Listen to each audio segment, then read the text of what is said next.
¿Qué tal, mis queridos amigos? ¿Cómo estáis? Espero que vaya muy bien por ahí. ¿Qué tenemos aquí? Pues qué ganas tenía de hacer una prueba de largo recorrido con este coche. Mazda 6e. Una berlina eléctrica. La primera berlina eléctrica seria, podríamos decir, de Mazda, en el sentido de que hasta la fecha de coches eléctricos la firma nipona pues había tenido el MX-30, un coche con muy poca batería, muy poca autonomía y que se ceñía exclusivamente a la conducción urbana. Es un coche que no deja, desde luego, indiferente. Ha llamado mucho la atención durante la semana que lo he tenido, pues la gente se queda mirando desde esos coches que gira cuellos. La verdad es que el coche es muy llamativo visualmente, ya no estamos acostumbrados a ver vehículos de este tipo con carrocería berlina y además un perfil así afilado, un perfil deportivo, ¿verdad? Y sí, es tan grande como parece, mide nada menos que 4,92 metros. Ya ves que tiene el rojo clásico de Mazda, aquí el detallito de los cristales traseros tintados y unas formas pues que han tenido muchísimo éxito en el mercado, específicamente en China, que es donde se ha empezado a vender este coche primero y ahora llega a Europa con la firma de Mazda y bueno, pues una estética muy llamativa y diferencial que allí ha encantado y aquí está llamando también mucho la atención. Si te fijas, es un vehículo que tiene portón, pero que la forma que tiene en la parte trasera tiene cierta caída aquí, tiene como la trasera extendida hacia afuera, lo cual le da pues una mejora en la aerodinámica y esa personalidad tan específica que tiene el coche, con un detallito que te voy a mostrar en breve, que es un alerón retráctil que acaba completando un conjunto muy armonioso, como puedes ver, y también bastante aerodinámico. Hablando de aerodinámica, las llantas llevan una tapa para mejorar el flujo del aire, cuanto más carenadas, mejor aerodinámica. Ya ves que neumáticos Michelin Primacy, medida 245, con llanta de 19, que tampoco es muy exagerado, teniendo en cuenta hoy en día las llantas que estamos encontrando. Es un coche que no tiene ya arranque, es de esos coches inteligentes que te reconocen cuando llegas, y simplemente me voy a meter para desplegar el alerón y que lo veas con el alerón abierto. Ya lo he hecho. Se puede poner en parado también, como los coches que tienen alerón retráctil, para que veas cómo queda la estética del vehículo con el alerón arriba. Ahora se cierra porque me alejo y el alerón se baja. Bueno, ahí lo tienes. Dos versiones de salida para un coche desarrollado en China por ingenieros chinos de Chang'an, un fabricante chino muy potente que, por cierto, llega a Europa próximamente, también a España, y eso hace que este coche cambie en muchas cosas, como ya habrás oído, y si no, yo te lo voy a contar. Dos versiones, una con una batería de 68,8 kilovatios hora de capacidad y 258 caballos, y otra versión que con una batería más grande, 80 kilovatios hora de capacidad, tiene un motor de 245 caballos, cosa rara, ¿verdad? 13 caballos menos para una batería más grande. También carga más lento la versión de batería de gran capacidad esta. Es uno de los puntos flacos de este coche, 90 kilovatios de potencia de carga, que están claramente por debajo de lo que es la media. ¿Qué ha ocurrido aquí? Bueno, pues esto nos lo tendrán que explicar en Mazda, pero es bastante llamativo teniendo en cuenta que la otra batería carga a 165 kilovatios, casi el doble. La cuestión es que vamos a ver qué tal funciona esta berlina en el mercado, con unos precios que están bastante bien para un coche de 4,92 metros que compite con las grandes berlinas del mercado. Estamos hablando de precios que están entre los 41, 42, de hecho la versión de la batería pequeña vale 41, y si vives en las pocas comunidades autónomas en las que aún quedan ayudas, el coche te puede salir tirado para el coche que te llevas. Entre 41 y 48 aproximadamente si le metes todos los extras a la versión con la batería grande. ¿Merece la pena este coche? Bueno, lo vamos a ver a fondo en la prueba, pero para empezar déjame que te enseñe el interior, porque hay bastante que contar del interior y probablemente te vas a llevar una sorpresa con lo que vas a ver. Venga, vamos allá. Antes de seguir con esto, una cosita nada más. ¿Me ayudas a llegar al 1.000.000 de suscriptores? Estamos muy cerca y me he marcado el objetivo de conseguirlo, si es posible, antes de que termine el año 25. Suscríbete si no lo has hecho ya. Es gratis, es muy sencillo, no cuesta nada y nos ayudas un montón. Fíjate, aunque parezca mentira, la mayor parte de las personas que ven los vídeos todavía no están suscritas al canal. Suscríbete y vamos a llegar al 1.000.000 en esta comunidad cuanto antes. Muchas gracias por tu apoyo. La forma de contar acabado y precio de este coche es muy sencilla. Por la batería grande de 68 a 80 pagas 1.600 euros y por el acabado Takumi al acabado Takumi Plus, el superior, que es el que te voy a enseñar, otros 1.600. Total, que del Takumi con batería pequeña al Takumi Plus con batería grande hay 3.200 euros de sobreprecio, así de sencillo. ¿Y qué nos encontramos con el interior de este coche? Bueno, pues espectacular, simplemente espectacular. O sea, el nivel de calidad de los materiales y el nivel de acabado que tiene el Mazda 6e es uno de los puntos fuertes con diferencia. Con el Takumi Plus tenemos esta tapicería estilo Napa que tan poco se ve ya en los coches modernos, y plásticos todos laminados, plásticos blandos con unos niveles de remate, de calidad en los remates verdaderamente remarcables. Los asientos sencillamente soberbios, cómodos, unos asientos que tienen calefacción y tienen ventilación y que además, aunque no lo parezca, tienen una buena sujeción lateral, especialmente la parte de la sujeción de la cadera y de los muslos, con esta cinta en el medio. En definitiva, unos asientos que para mi coche los quiero yo.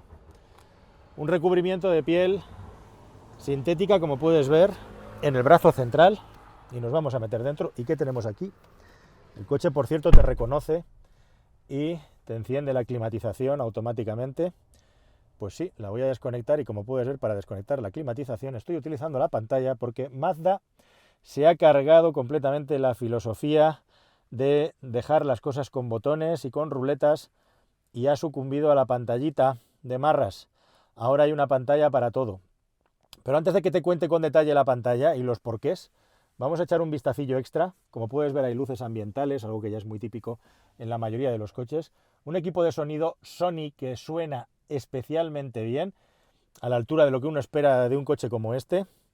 Y bueno, pues detalles, fíjate que hasta los altavoces de la puerta están cubiertos por la tapicería y del color de la tapicería. El tirador, un tirador largo, típico de Mazda, muy agradable de utilizar. Y por calidad de acabados, este coche está a la altura de vehículos premium que valen mucho, mucho más dinero. Tenemos aquí un botoncito donde tengo mis dedos que abre este gran cajón, que por cierto no está refrigerado, pero tiene mucho tamaño. Como puedes ver abajo hay un plástico antideslizante, y así con todo. Es un vehículo con un nivel de calidad como hacía mucho tiempo que no veía, y desde luego que en esta categoría no recuerdo yo que haya ningún coche con estos niveles de calidad. Cargador para el teléfono móvil con ventilación, carga rápido y carga bien, lo hemos estado comprobando. Y dos pantallas, la pantalla de la instrumentación y la pantalla donde se gobierna absolutamente todo. Esto está muy hecho al estilo de Tesla y está muy hecho al estilo de los coches chinos. A mí me recuerda un poco a una mezcla, este sistema de menús, a lo que tiene el grupo Chery y a lo que tiene el fabricante de capital chino, pero diseño sueco, como son los coches de Polestar. La verdad es que hay mucho que configurar. Como puedes ver, tienes el menú aquí a la izquierda y muchísimas opciones de configuración, como viene siendo habitual cuando se desarrolla un coche chino. Estamos hablando de un Mazda, sí, pero esto es un Mazda que ha estado hecho por ingenieros chinos. ¿Y por qué la pantalla? ¿Por qué han pasado de los botones a la pantalla? Bueno, pues según el fabricante, porque lo piden los clientes de China y los clientes de Estados Unidos de América.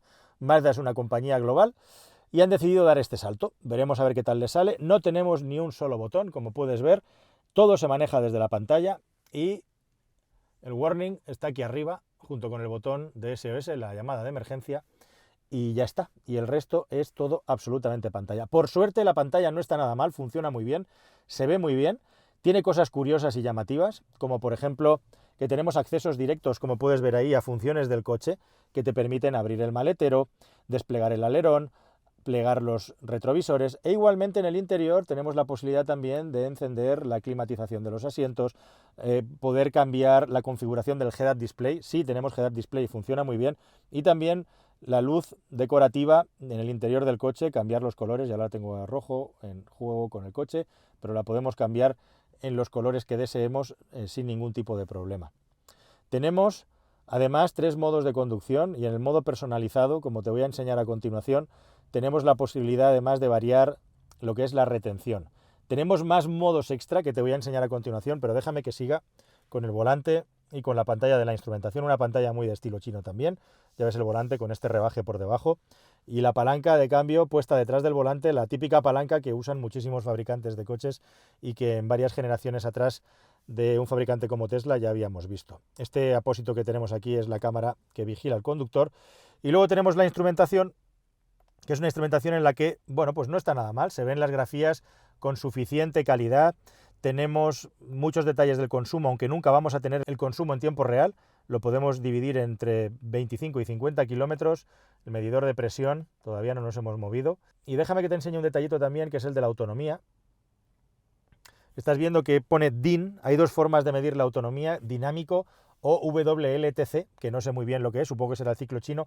En definitiva, si pones WLTC, te va a medir el ciclo chino, que es un ciclo teórico y no sirve para nada, así que lo suyo es tener el real, el que te da según los últimos 25 kilómetros, como lo tengo yo ahora mismo.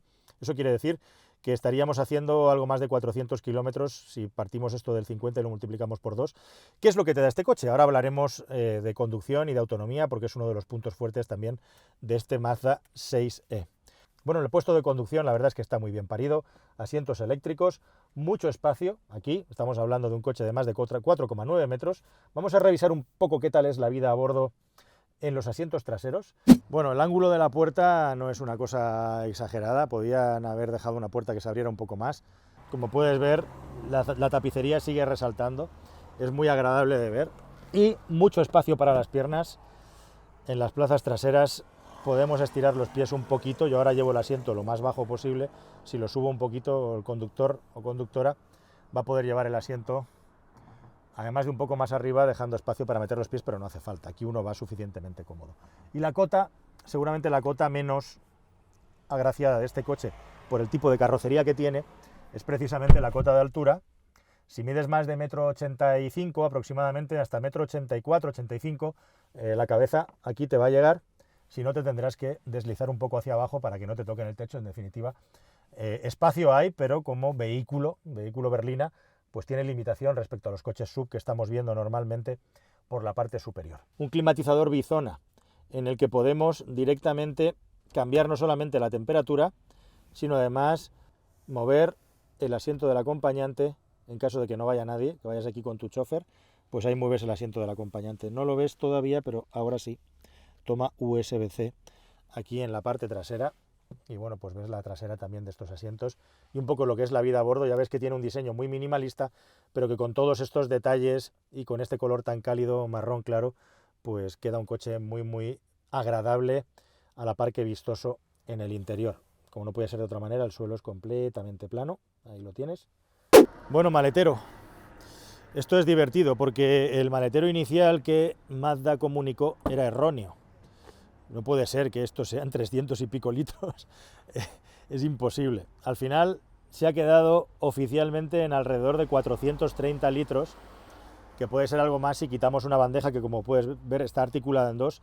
Y bueno, lo bueno es que al llevar portón tiene una boca de carga bastante maja, y aunque no sea un maletero muy grande para el tamaño que tiene el coche, tiene bastante profundidad, la suficiente diríamos, para llevar el equipaje. Aquí tenemos, como puedes ver, el kit antipinchazos.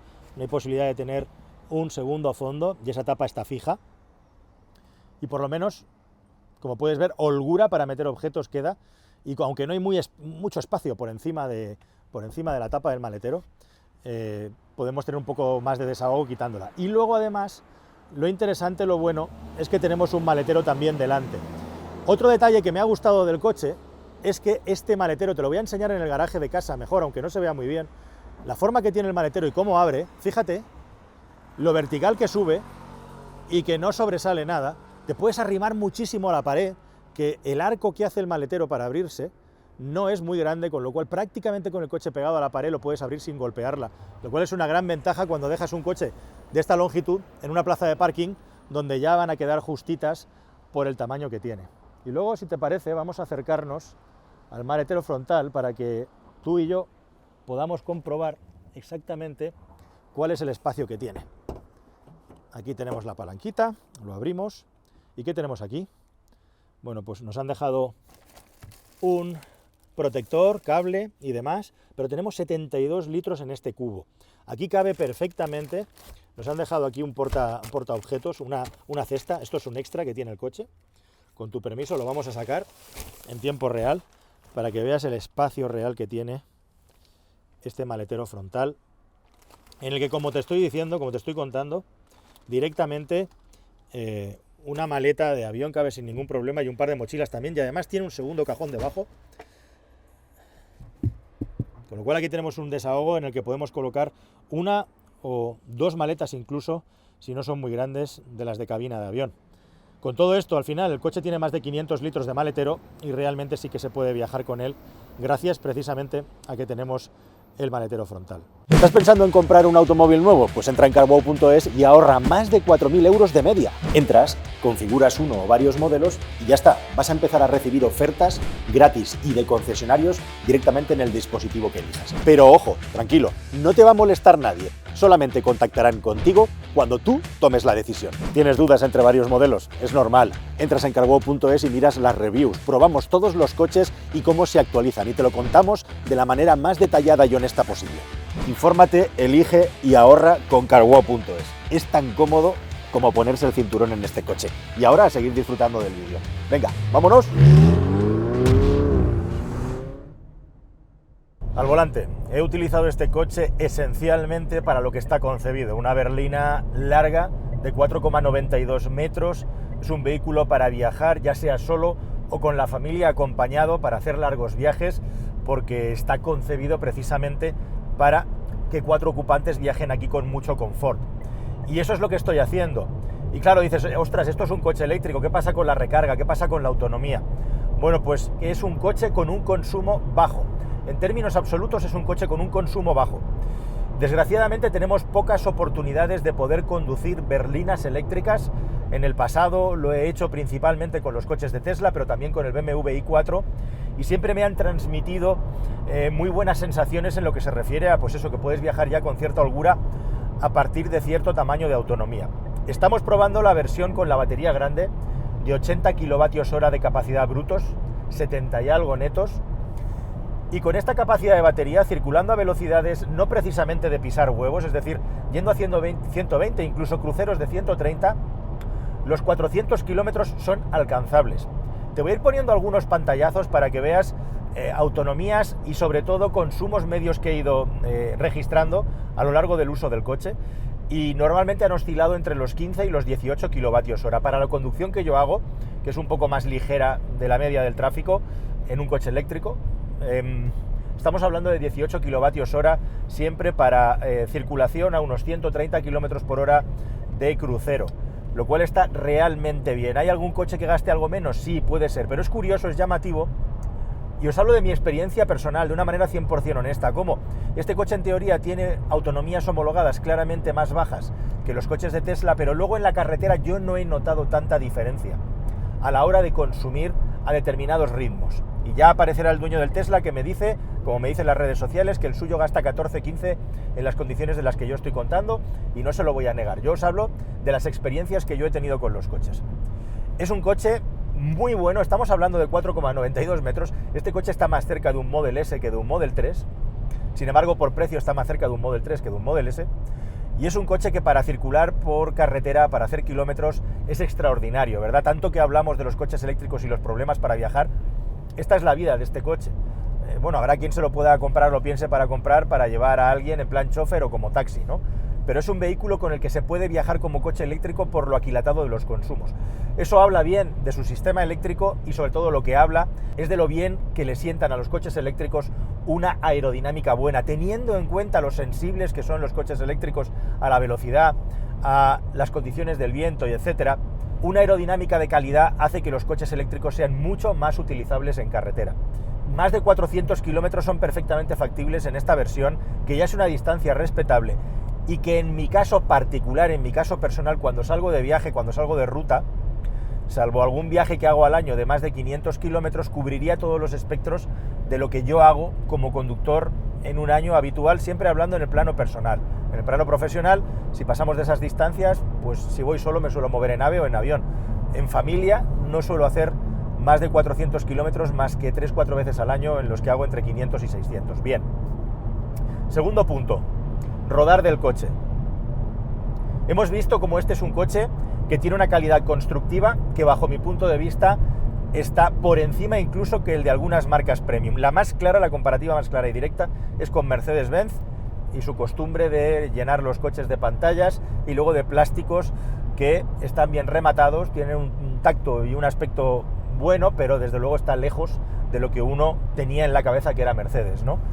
Con BMW tendría ya mis dudas, pero en definitiva este coche, esa calidad que tiene de construcción por dentro y que es muy apreciable, especialmente en la versión Takumi Plus, que es la que yo le recomiendo a todo el mundo, son solo 1.600 euros más de las dos versiones que hay respecto a la básica, pues tenemos el hecho de que el coche a nivel de rodadura y a nivel de silencio es espectacular, pero espectacular de que esa sensación premium en los acabados del interior se traslada al rodar del vehículo por el aislamiento que hay del exterior y por cómo funciona la suspensión.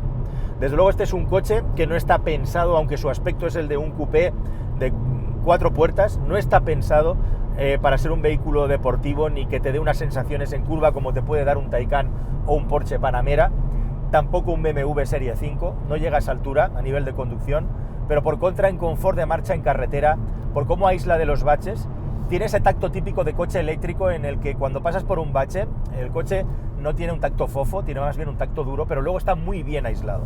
Tiene una suspensión de muy buena calidad y se viaja con muchísimo confort, a lo que se añade el hecho del silencio, ya veis, el sonido que hay en el interior. Ahora mismo estoy circulando a 139 km por hora, es espectacular lo poco que suena el aire y lo poco que suena la rodadura, y verdaderamente puedes tener una experiencia de coche realmente de limusina, de coche de lujo, viajando con este Mazda 6e. Para mí, junto con la calidad del acabado en el interior, es el gran punto por el que recomendaría este vehículo. Viajar con poco gasto y con un nivel de confort y silencio equivalentes al de coches sin ningún género de dudas que lo duplican en el precio, contando que este coche te puede salir con el equipamiento hasta las trancas por entre 45, 46, 48, 43, 44 será el precio que pagarás por la versión con más batería y el Takumi Plus, si luego le añades algunos extras como la pintura, algún extra decorativo, doble cajón. En definitiva, el coche se te puede colocar entre 44 y 48 de tarifa sin ayudas ya a precio final. ¿Calidad de rodadura de coche de 100.000 euros? Sí, lo tiene sin ningún género de dudas. Y esto es una cosa buena que trae la electrificación precisamente y que en este coche es muy destacable. Luego hay dos puntos aquí, donde vamos a criticar lo que gusta menos. Nivel de sensaciones de conducción, precisamente este coche, por este tono, por este tacto que tiene, pues no tiene una dirección tan precisa, digamos, tan comunicativa como tienen el resto de coches de Mazda que estamos acostumbrados a conducir. Es una dirección más eléctrica y que está más desconectada del suelo. No me parece que sea un problema muy importante, igual que el hecho de que el tacto del acelerador no sea 100% preciso, es decir, que puede haber un poquito de delay, un poquito de retraso entre las indicaciones, especialmente cuando sueltas el pie y el motor eléctrico. A la que te habitúas al coche y te integras en él, pasa completamente desapercibido. Por ahí el coche pierde un poco, digamos que pierde por la parte de agilidad en carretera de curvas y lo gana en confort en carretera. La sensación que tengo cuando lo llevo por carretera de curvas es que es un coche preciso y seguro, pero que no está diseñado para eso, porque está diseñado más para dar un alto grado de confort en el interior. Y luego está el segundo punto, entre comillas, llamativo, podríamos llamarle polémico, como queramos, a este coche, que es el asunto de la carga con la batería grande. Recordad, datos: versión con batería pequeña, 68 kWh de capacidad, redondeando, 258 caballos, 165 kilovatios de potencia de carga, batería LFP. Versión con batería grande, 80 kWh de capacidad en la batería, 245 caballos contra 258 del otro, es decir, tiene menos potencia la versión de más batería, 90 kilovatios de potencia en carga corriente continua, es decir, casi la mitad de lo que tiene la versión con batería pequeña. Esto es algo inédito. No habíamos visto nunca en la industria del automóvil que la versión con más batería tenga menos potencia. En algunos casos sí que puedes hacer combinaciones en distintas opciones en los que puedes juntar una batería más grande con un motor más pequeño, pero también tienes acceso a los motores más potentes, ¿verdad? En este no. En este, si tiras por la batería grande, tienes menos capacidad de carga en lo que se refiere a la velocidad y tienes 13 caballos menos, que, chico, no se notan absolutamente nada. Tendrías que tener un cronómetro y mirar la décima o la milésima, y ambos, el de 258 y el de 245, tienen la suficiente capacidad de aceleración y además lo hacen con suavidad, lo cual es agradable porque por ahí te encuentras a, lo siento mucho, choferes, taxistas o pisapedales que, a fuerza de que tienen coches eléctricos que tienen mucho par y mucha entrega de potencia con el primer toque del acelerador, te acaban mareando con la conducción, con este coche no te van a marear, porque el motor eléctrico está tarado para tener una progresividad muy buena. Entonces el único punto débil, el punto de decisión en este vehículo, y donde está claramente por detrás de la competencia, es el asunto de la carga de la batería en corriente continua, que llama mucho la atención además que siendo LFP la batería pequeña, que es una batería que tiene más dificultad técnica para cargar rápido, cargue mucho más rápido que la de 90. ¿Qué ha pasado aquí? No hay una explicación oficial de Mazda. Yo quiero pensar que esta versión de batería grande se ha hecho a posteriori y que el coche, por algún motivo de diseño o por el proveedor que han buscado, no han encontrado la forma de aumentar la capacidad de carga con los componentes que ya traía el coche. No lo sé. Es especular y no me voy a dedicar a perder el tiempo especulando. La cuestión es que en Europa tenemos una batería más grande que podemos comprar. Y claro, en las cifras homologadas de consumo del vehículo y de autonomía, resulta que esta batería grande respecto a la otra te da 72 kilómetros más de autonomía. A cambio de, la potencia es igual en el mundo real, de una velocidad de carga más pequeña. ¿Qué es mejor? Tener más velocidad de carga pero menos autonomía, algo menos de autonomía o viceversa. Y aquí es donde tú tienes que decidir. Yo te voy a dar mi opinión. Personalmente, y para mi día a día, para lo que yo hago con el coche, en el que hago viajes, si tuviera que ir y volver a mi casa, tendría que estar haciendo 250 kilómetros de viaje y luego hacer unos recados. Yo desde luego me quedo con la batería grande. Aunque en la práctica al final son 72, 73 homologados, en el mundo real van a ser a lo mejor 50, 60 kilómetros más de autonomía. A mí me merece la pena, creo, ese extra de autonomía, porque me puede marcar la diferencia en muchos casos entre tener que hacer una parada específicamente para cargar el coche, no porque en el viaje yo necesite cargar, porque A, tengo que descansar, B, tengo que comer, C, tengo que hacer unas compras o lo que sea. A mí me merece la pena tener esos 50, 60, 70 kilómetros extra de autonomía a cambio de menos velocidad de carga.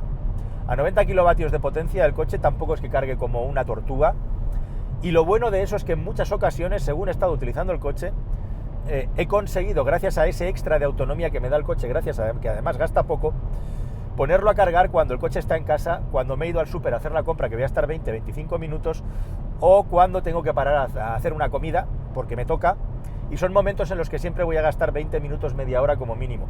Y en esos 20 minutos, media hora, con la batería al 20, al 30%, cargar a 90 kilovatios no me supone una gran ventaja respecto a cargar a 160. Esa es mi opinión personal. Entiendo que puede haber personas a las que les compense mayor velocidad de carga. Para mí eso tiene sentido si haces, curiosamente, viajes largos, pero es que al final la cosa va a salir lo comido por lo servido. En definitiva, son 1.600 euros de diferencia de precio entre la batería grande y la pequeña. En resumen, pagas 1.600 euros por tener 50, 60, 70 kilómetros más de autonomía. Porque ni más potencia ni menos velocidad de carga, peor por la velocidad de carga. ¿Te sale a ti a cuenta o no? Si en tu día a día tú cargas el coche en casa, batería de 80 kilovatios hora de capacidad, está muy claro. Si en tu día a día tienes mucha necesidad de cargar por ahí y tus dinámicas de movilidad con el coche son muy variables, quizá te pueda compensar la batería pequeña.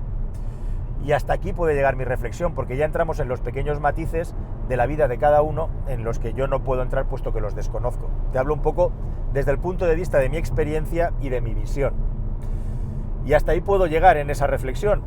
Por lo demás, es un coche que, como en muchos coches de este tipo, tenemos que dedicar cada vez que arrancamos un tiempo a poder dejarlo todo configurado a nuestro gusto en lo que se refiere a aquellos sistemas de seguridad que penalizan en la Unión Europea y que por lo tanto se resetean cuando apagas el coche y tienes que volverlo a arrancar. Y un detalle interesante además es que el coche, aparte de tener ciertos modos preconfigurados que ahora te voy a enseñar, tiene una cosa llamativa, que es que tiene 3 modos de conducción, que son el modo de conducción deportivo, el modo de conducción normal y el modo de conducción personalizado. Hablando ya con detallitos. Bueno, el normal, el Sport, tiene más viveza y gasta más, y el personalizado puedes cambiar la entrega de potencia del motor, puedes cambiar el tacto de la dirección, 2 tactos de dirección que yo no encuentro mucha diferencia entre ellos, la verdad, en lo que se refiere a la dureza.